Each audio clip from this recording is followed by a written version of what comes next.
राजाओं का वृत्तांत पहला भाग अध्याय 21। राजाओं का वृत्तांत पहला भाग अध्याय 21। नाबोत नाम एक इजरायली की एक दाख की बारी शोमरोन के राजा अहाब के राजमंदिर के पास इजराइल में थी। इन बातों के बाद अहाब ने नाबोत से कहा, तेरी दाख की बारी मेरे घर के पास है, तू उसे मुझे दे कि मैं उसमें साग पात की बारी लगाऊं, और मैं उसके बदले तुझे उससे अच्छी एक वाटिका दूंगा। नहीं तो तेरी इच्छा हो तो मैं तुझे उसका मूल्य दे दूंगा। नाबोत ने अहाब से कहा, यहोवा न करे कि मैं अपने पुरखाओं का निज भाग तुझे दूं। इजरायली नाबोत के इस वचन के कारण कि मैं तुझे अपने पुरखाओं का निज भाग न दूंगा, अहाब उदास और अप्रसन्न होकर अपने घर गया और बिछौने पर लेट गया और मुंह फेर लिया और कुछ भोजन न किया। तब उसकी पत्नी इजेबेल ने उसके पास आकर पूछा, तेरा मन क्यों ऐसा उदास है कि तू कुछ भोजन नहीं करता? उसने कहा, कारण यह है कि मैंने इजरायली नाबोत से कहा कि रुपया लेकर मुझे अपनी दाख की बारी दे, नहीं तो यदि तू चाहे तो मैं उसकी संति दूसरी दाख की बारी दूंगा। और उसने कहा, मैं अपनी दाख की बारी तुझे न दूंगा। उसकी पत्नी इजेबेल ने उससे कहा, क्या तू इस्राएल पर राज्य करता है कि नहीं? उठकर भोजन कर और तेरा मन आनंदित हो। इजरायली नाबोत की दाख की बारी मैं तुझे दिलवा दूंगी। तब उसने अहाब के नाम से चिट्ठी लिखकर उसकी अंगूठी की छाप लगाकर उन पुरनियों और रईसों के पास भेज दी जो उसी नगर में नाबोत के पड़ोस में रहते थे। उस चिट्ठी में उसने यो लिखा कि उपवास का प्रचार करो और नाबोत को लोगों के सामने ऊंचे स्थान पर बैठाना। तब 2 नीच जनों को उसके सामने बैठाना जो साक्षी देकर उससे कहेंगे, तूने परमेश्वर और राजा दोनों की निंदा की। तब तुम लोग उसे बाहर ले जाकर उसको पत्थरवाह करना कि वह मर जाए। इजेबेल की चिट्ठी में की आज्ञा के अनुसार नगर में रहने वाले पुरनियों और रईसों ने उपवास का प्रचार किया और नाबोत को लोगों के सामने ऊंचे स्थान पर बैठाया।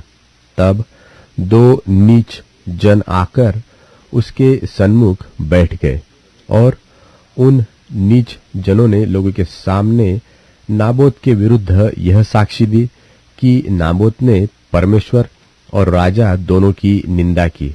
इस पर उन्होंने उसे नगर से बाहर ले जाकर उसको पत्थरवाह किया और वह मर गया।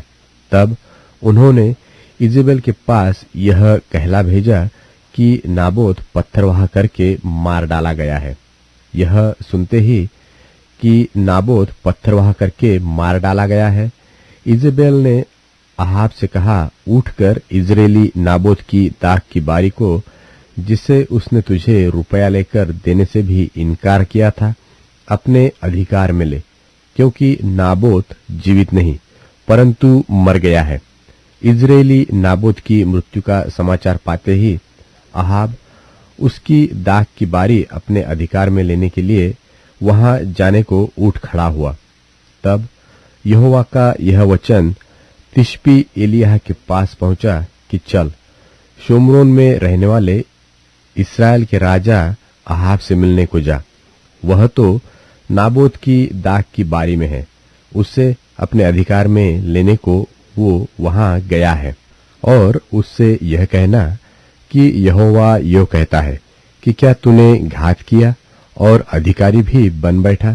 फिर तू उससे यह भी कहना कि यहोवा यो कहता है कि जिस स्थान पर कुत्तों ने नाबोत का लोहू चाटा, उसी स्थान पर कुत्ते तेरा भी लोहू चाटेंगे। एलिय्याह को देखकर अहाब ने कहा, हे मेरे शत्रु, क्या तूने मेरा पता लगाया है? उसने कहा, हाँ, लगाया तो है, और इसका कारण यह है कि जो यहोवा की दृष्टि में बुरा है, उसे करने के लिए तूने अपने को बेच डाला है। मैं तुझ पर ऐसी विपत्ति डालूंगा कि तुझे पूरी रीति से मिटा डालूंगा और अहाब के घर के एक एक लड़के को, और क्या बंधुए क्या स्वाधीन, इस्राएल में हर एक रहने वाले को भी नाश कर डालूंगा। और मैं तेरा घराना नबात के पुत्र यारोबाम और अहिया के पुत्र बाशा का सा कर दूंगा, इसलिए कि तूने मुझे क्रोधित किया है और इस्राएल से पाप करवाया है। और इजेबेल के विषय में यहोवा यह कहता है कि इज़राइल के किले के पास कुत्ते इजेबेल को खा डालेंगे। अहाब का जो कोई नगर में मर जाएगा उसको कुत्ते खा लेंगे, और जो कोई मैदान में मर जाएगा उसको आकाश के पक्षी खा जाएंगे।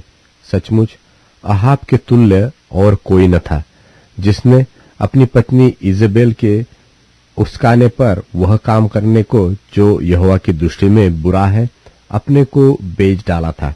वह तो उन एमोरियों की नाई जिनको यहोवा ने इस्राएलियों के सामने से देश से निकाला था बहुत ही घिनौने काम करता था, अर्थात मूर्तों की उपासना करने लगा था।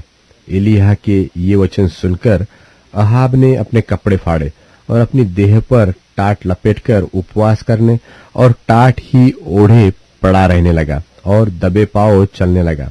और यहोवा का यह वचन तिशबी एलिय्याह के पास पहुंचा कि क्या तूने देखा कि अहाब मेरे सामने नम्र बन गया है?